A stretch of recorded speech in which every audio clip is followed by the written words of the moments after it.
Hello दोस्तों। हम लोग इतिहास पढ़ रहे थे। इतिहास में चर्चा हो रही थी इतिहास जानने के स्रोत के ऊपर।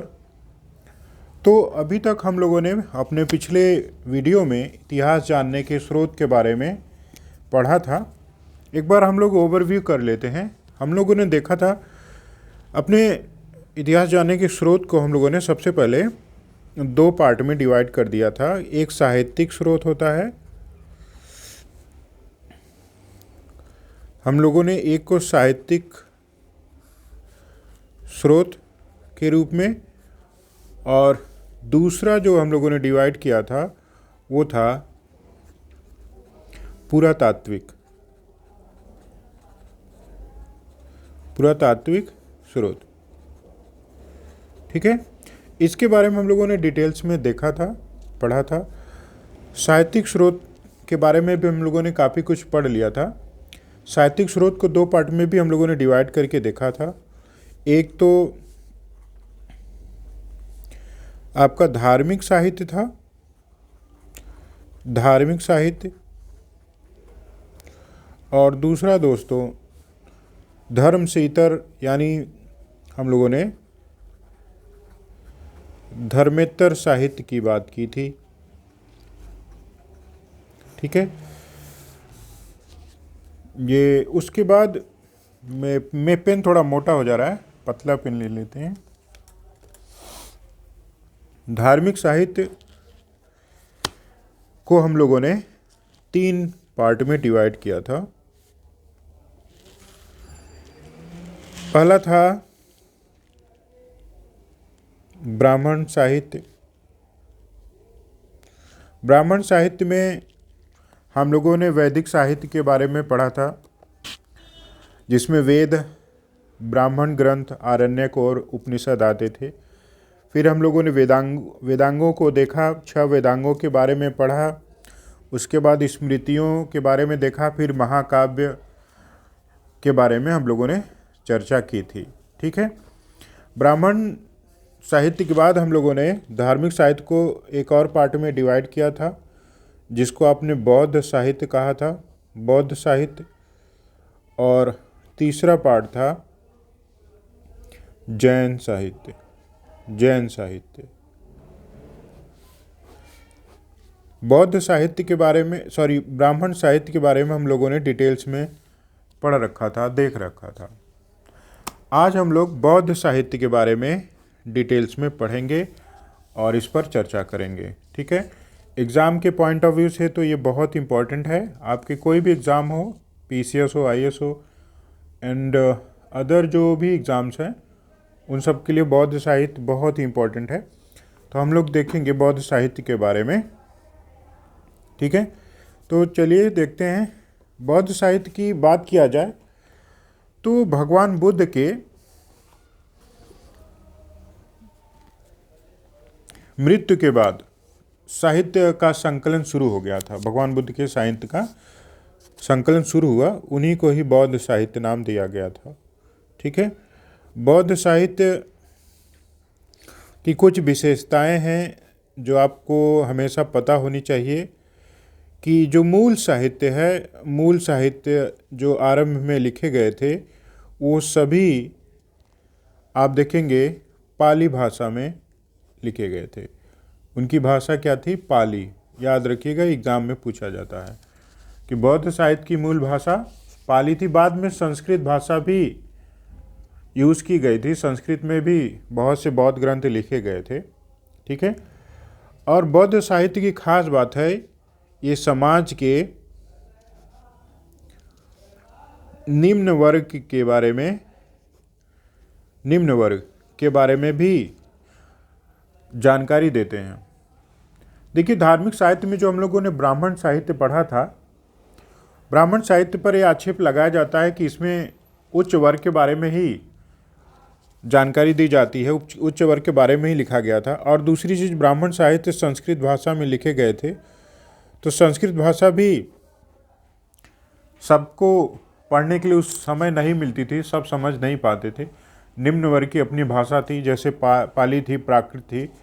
ठीक है, तो इन सब भाषाओं में जब साहित्य लिखे जाने लगे तो निम्न वर्ग के बारे में भी हम लोगों को जानकारी प्राप्त होने शुरू हो जाती है। इसके बाद हम लोग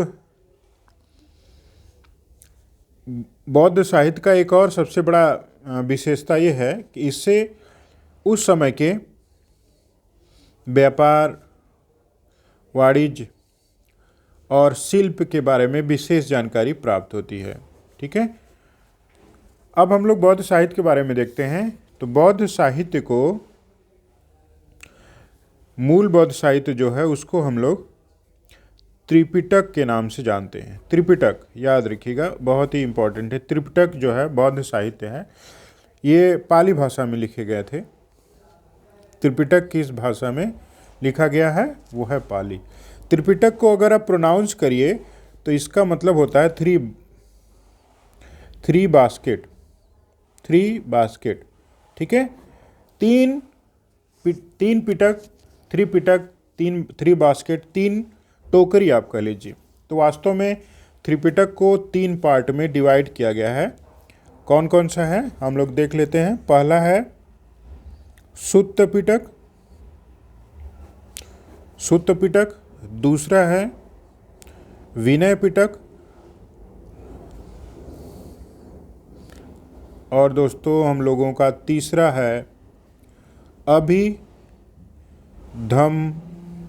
पिटक।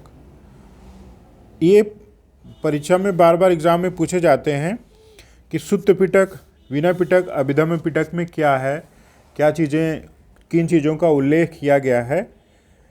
तो सुत्त पिटक में याद रखिएगा, जो सुत्त पिटक है, सुत्त पिटक में भगवान बुद्ध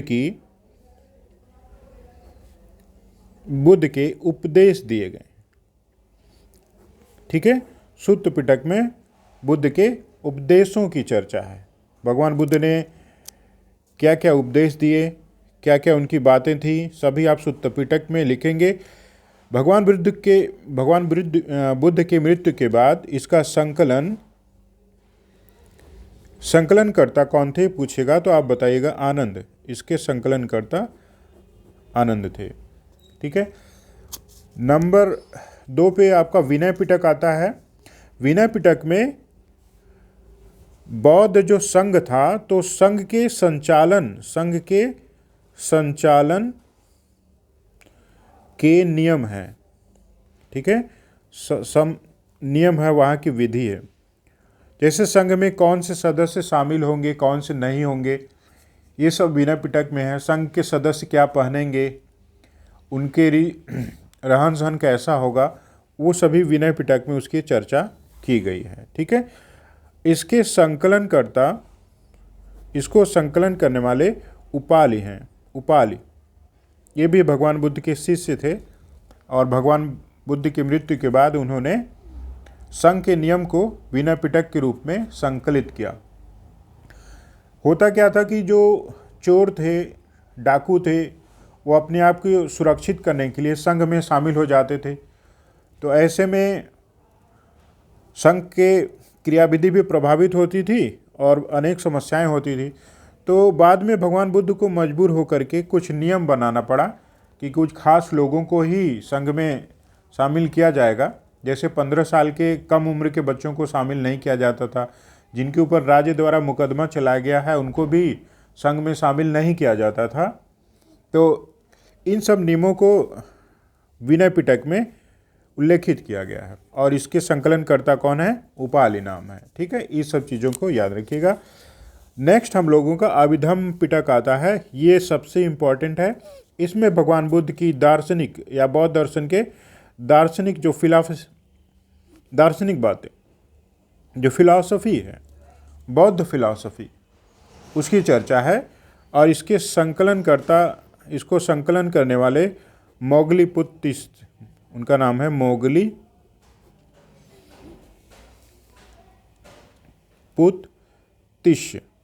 ठीक है, मोगलीपुत्तिस। और ये जो आपको पता ही है कि बौद्ध धर्म की 4 संगतियाँ हुई थी। तो तीसरी मीटिंग जो हुई थी,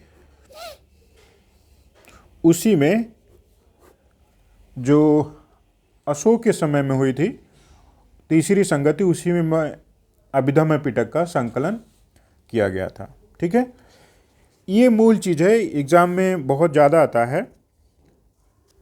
कभी कभी सुत्त पिटक के बारे में पूछता है कि इसको कितने भागों में बांटा गया है, तो हम लोग उसको भी देख लेते हैं। सुत्त पिटक को 5 पार्ट में डिवाइड किया गया है, जिसको 5 निकाय आप कहते हैं या 5 भाग कहते हैं। सुत्त पिटक सबसे बड़ा है। ठीक है, इसको 5 भागों में डिवाइड किया गया है। इसके नाम क्या क्या हैं हम लोग देख लेते हैं। पहला है दीघ निकाय।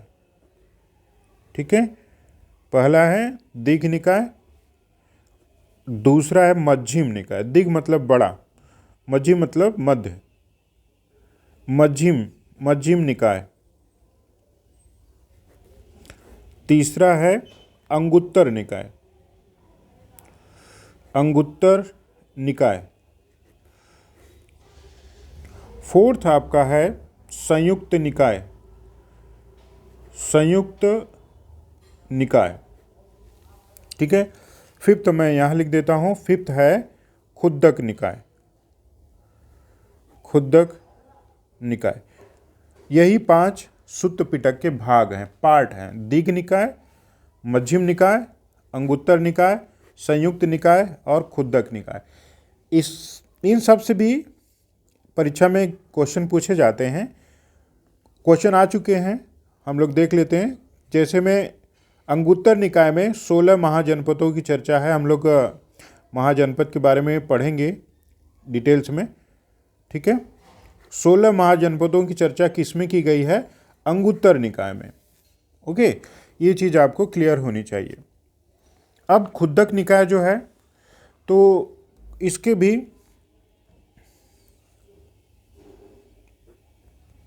खुद्दक निकाय का ही पार्ट है जातक कथा।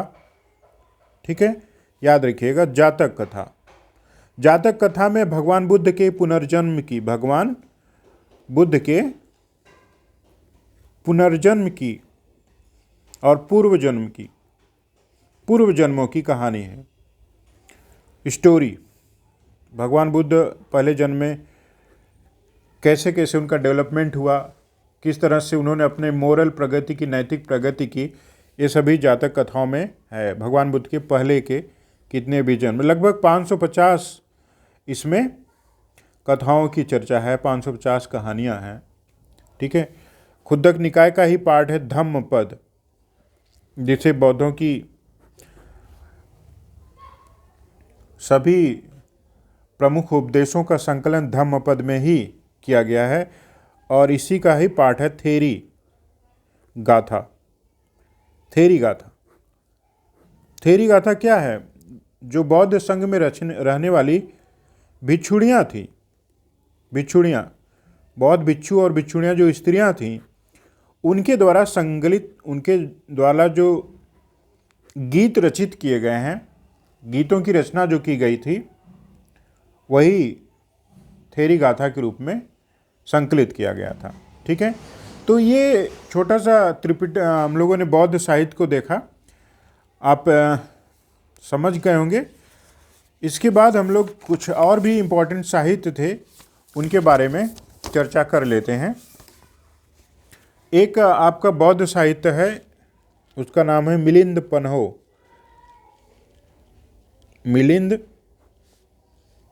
पन्हो नाम है उसका, मिलिंद पन्हो। ठीक है, इसके बारे में जानना बहुत ज़रूरी है। मिलिंद पन्हो में राजा मिलांडर, जो यवन राजा थे, और एक बौद्ध दार्शनिक थे नागसेन, उन दोनों की चर्चा है। बहुत ही दार्शनिक और गूढ़ चर्चा इसमें की गई है मिलिंद पन्हो में। मिलिंद पन्हो से विशेषकर मौर्योत्तर काल के इतिहास की जानकारी मिलती है, और मिलिंद पन्हो में ही सबसे पहले 75 तरीके के 75 टाइप के व्यवसायों की चर्चा है। ठीक है, व्यवसायों की चर्चा मिलिंद पन्हो में की गई है। तो इन सब के बारे में आपको जानना चाहिए। कुछ और इम्पोर्टेंट बौद्ध साहित्य हैं, जिसमें एक है ललित विस्तार। ललित विस्तार, ठीक है। ललित विस्तार के जो लेखक हैं हरिभद्र हैं। ललित विस्तार के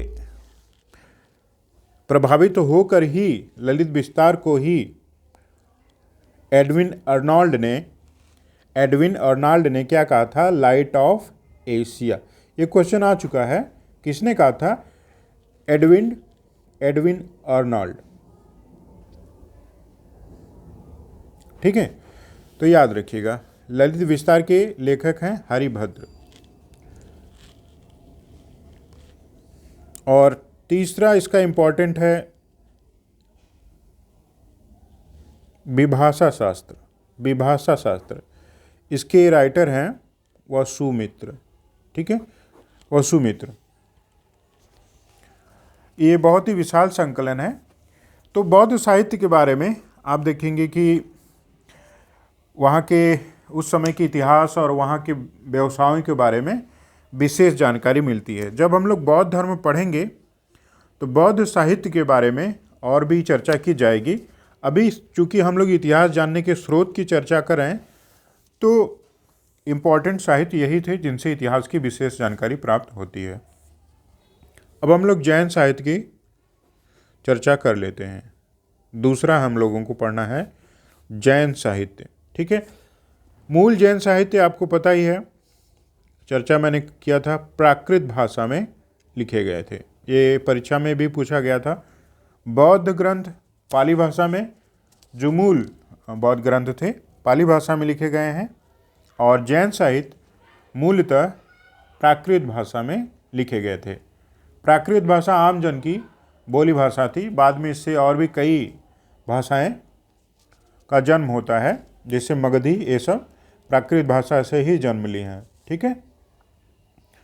तो बौद्ध साहित्य को आगम के नाम से जाना जाता है। आगम साहित्य, जैन साहित्य। जैन साहित्य को किस नाम से जानते हैं? आगम साहित्य, ठीक है। आगम साहित्य के और भी कई पार्ट हैं, जैसे इसके 12 अंग हैं, 12 उपांग हैं। इसके पार्ट आप कह सकते हैं, इनको 10 प्रकीर्ण में डिवाइड किया गया है। उसके बाद 6 छंद सूत्र हैं और लगभग इतने ही मूल सूत्र हैं, ठीक है। तो ये सब जैन साहित्य के भाग हैं। लेकिन साहित्य में हम लोग जब जैन धर्म पढ़ेंगे तो डिटेल्स में देखेंगे। अभी कुछ महत्वपूर्ण जैन साहित्य को देख लेते हैं, जिससे इतिहास जानने के स्रोत के बारे में चर्चा की गई है। तो सबसे इम्पोर्टेंट है भगवती सूत्र, जिसमें महावीर स्वामी के जीवन परिचय, महावीर स्वामी का जीवन परिचय की चर्चा की गई है, ठीक है। दूसरा जैन साहित्य है, उसका नाम है परिशिष्ट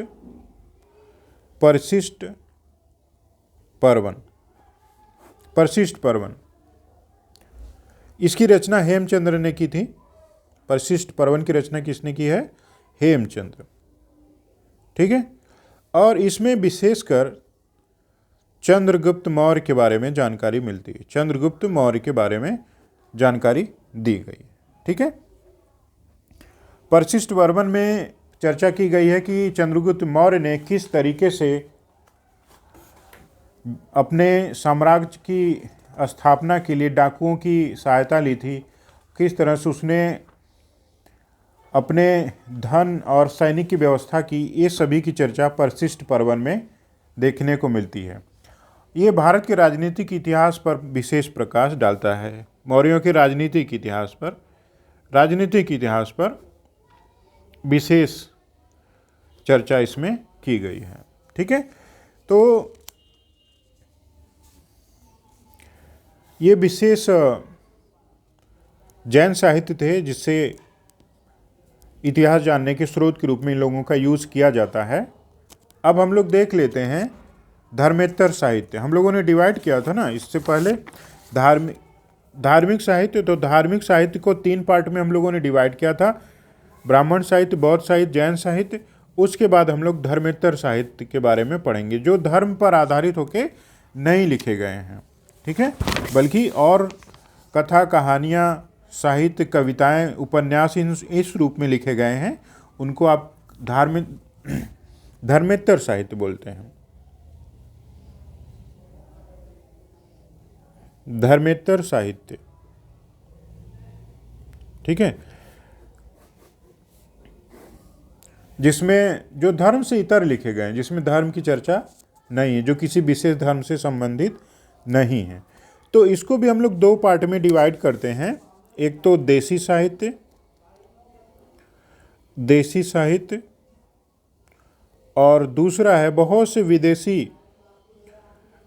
विदेशी सोर्स भी उपलब्ध हैं, उन सब के बारे में भी हम लोग यहाँ पर चर्चा करेंगे, ठीक है। तो विशेष कौन कौन से धर्मेतर साहित्य हैं? सबसे इम्पोर्टेंट उसमें मुद्रा राक्षस है।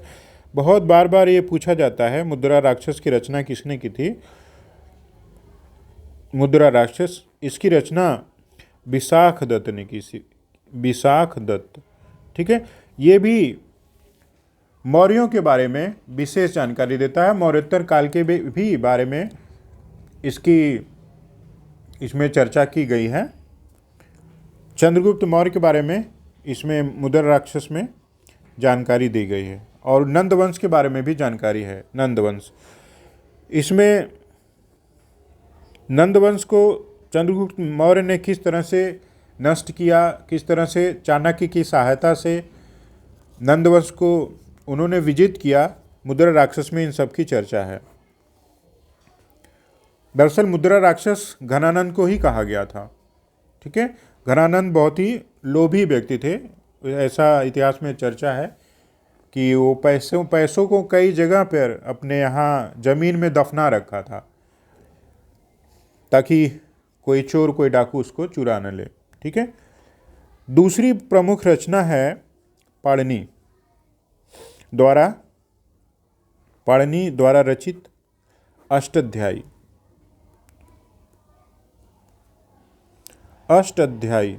अष्टाध्यायी नाम है इसका, ऐसे लिखेंगे अष्टाध्यायी।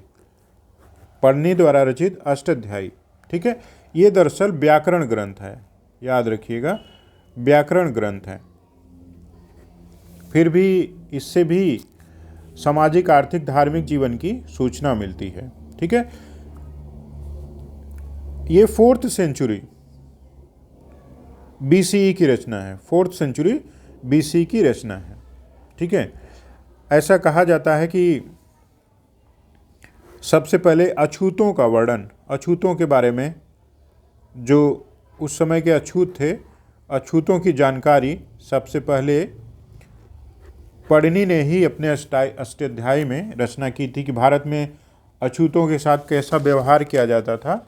इसकी रचना पाणिनि के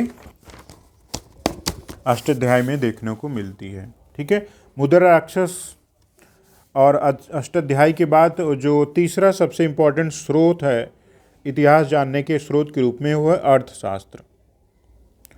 अर्थशास्त्र, ठीक है। अर्थशास्त्र नाम है अर्थशास्त्र, लेकिन ये इकोनॉमी की बुक नहीं है। इससे अर्थ की जानकारी नहीं होती। इसके रचनाकार की बात की जाए, इसको लिखने वाले कौटिल्य को माना जाता है, चाणक्य, ठीक है। उन्होंने इसकी रचना की थी। कौटिल्य, जिसको आप चाणक्य बोलते हैं, इन्होंने इसकी रचना की थी। तो इसमें बाद में और भी कई आप देखेंगे कि चीज़ें जोड़ी गई, लेकिन मूलतः ये इसकी रचना कौटिल्य ने ही की थी। और ये मौर्य काल, मौर्योत्तर काल, इन सब के बारे में विशेष जानकारी मिलती है, ठीक है। याद रखिएगा, ये विशेष रूप से राजनीतिक ग्रंथ है, पॉलिटिकल मैटर पर जानकारी प्रदान करता है, न कि अर्थशास्त्र पर जानकारी देता है। ठीक है। वहाँ के प्रशासनिक चीज़ों के बारे में विशेष जानकारी इसमें है। फोर्थ जो आपको ध्यान में रखना है वो कालिदास के सभी, जब हम लोग कालिदास के बारे में पढ़ेंगे इतिहास में तो इनके बारे में डिटेल्स में पढ़ा जाएगा। अभी इनके विशेष ग्रंथों के बारे में देखते हैं जिससे इतिहास जानकारी मिलती है इतिहास की। तो उसमें सबसे इम्पोर्टेंट है रघुवंश, ठीक है। रघुवंश से हमें गुप्त काल की जानकारी प्राप्त होती है। दूसरा इनका विशेष ग्रंथ है मालविका अग्निमित्र, ठीक है। मालविका अग्निमित्र ये एक शासक थे, अग्निमित्र जो शुंग वंश के शासक थे,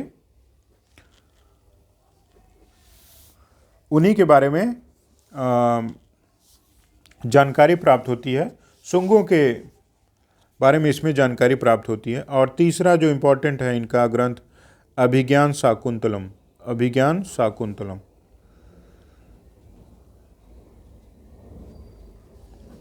तो इससे भी आप देखेंगे कि इतिहास जानने के बारे में विशेष जानकारी मिलती है, ठीक है।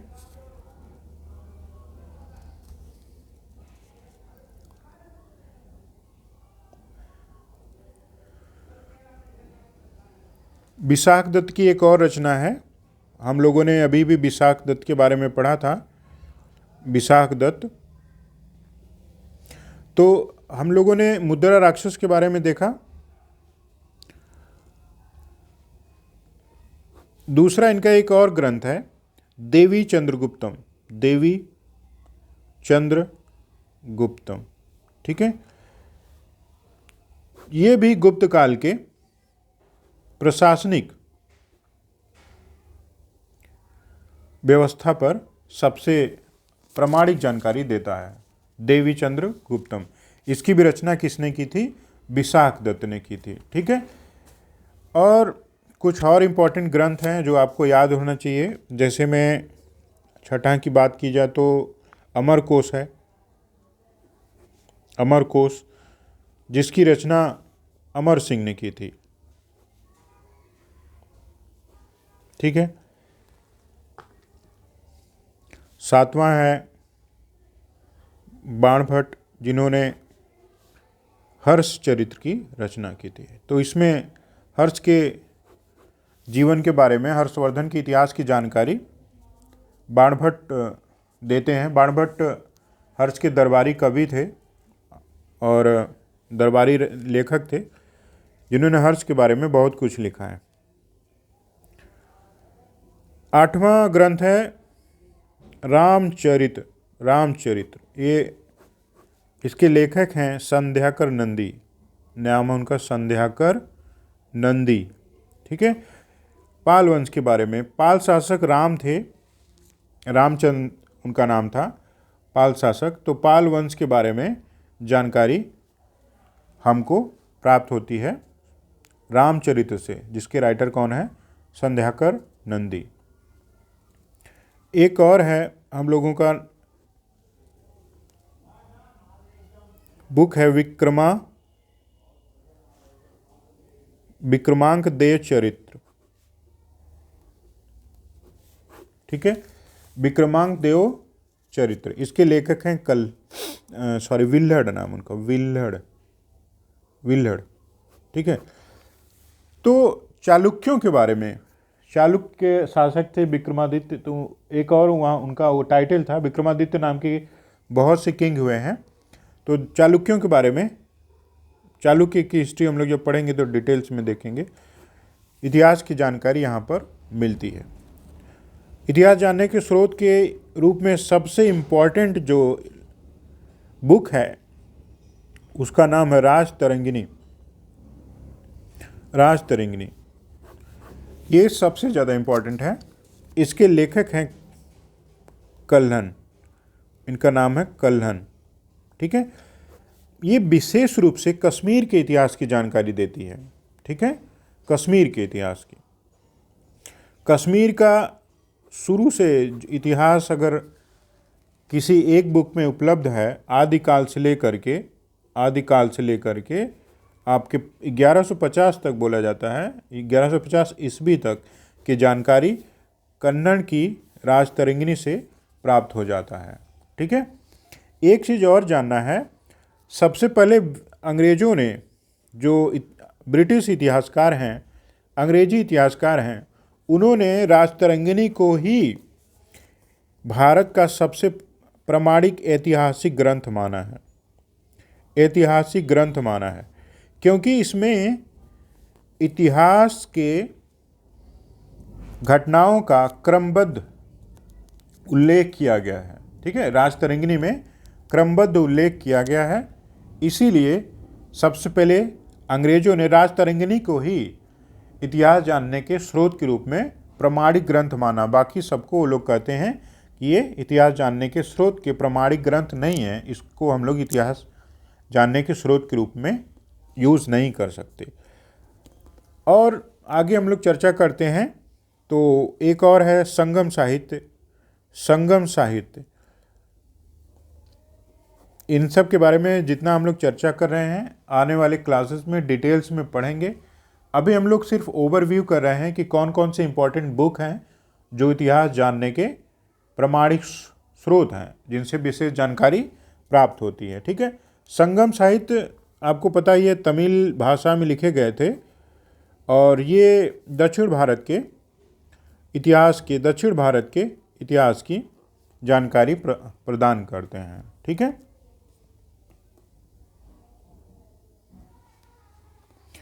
एक और इम्पोर्टेंट बुक है जिसका नाम है महाभाष्य।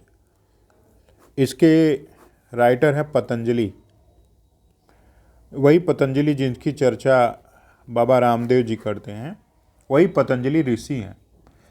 इनकी बुक का नाम है महाभाष्य। पतंजलि मौर्योत्तर काल के व्यक्ति हैं, और ये देखेंगे कि एक शुंग वंश के राजा थे, उनका नाम था पुष्यमित्र शुंग।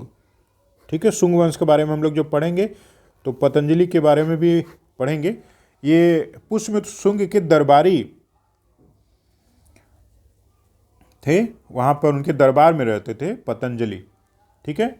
वो अपने समय के बहुत बड़े ऋषि भी थे। इन्होंने योग शास्त्र के बारे में भी लिखा है। इन्होंने योग के 8 स्टेप के बारे में चर्चा की है, तो ये याद रखिएगा इनके बारे में। पुष्यमित्र शुंग के दरबार में पतंजलि रहते थे। ठीक है। शुंग वंश के बारे में हम लोग जब पढ़ेंगे तो पतंजलि के बारे में भी जानकारी प्राप्त करेंगे। इनकी बुक का नाम महाभाष्य है। ठीक है। तो इम्पॉर्टेंट जो बुक्स थी हम लोग उनके बारे में आज देखा। नेक्स्ट क्लास में हम लोग जो विदेशी साहित्य हम लोग पढ़े ना, धर्मेतर साहित्य में, आज देसी साहित्य हम लोगों ने देख लिया। अगले क्लास में विदेशी साहित्य के बारे में पढ़ेंगे। ठीक है। तो ये जो बुक्स थे, उनके राइटर्स थे, हमेशा एग्ज़ाम में पूछे जाते हैं। कभी कभी 2-3 ऑप्शन दे देते हैं, 4 ऑप्शन दे देते हैं, मैच करने के लिए आपसे पूछा जाता है। ठीक है। तो एग्ज़ाम के पॉइंट ऑफ व्यू से ये बुक्स बहुत इंपॉर्टेंट है, उनके राइटर के नाम हमेशा पूछे जाते हैं। तो आप अच्छे से नोट्स बनाइए, इसको रिवाइज़ करिए। और दोस्तों, आप सबसे रिक्वेस्ट है कि वीडियो पसंद आया हो तो इसको लाइक ज़रूर करिएगा, शेयर भी करिएगा और सब्सक्राइब करिएगा। ठीक है। तो मिलते हैं अगले क्लास में। Thank you.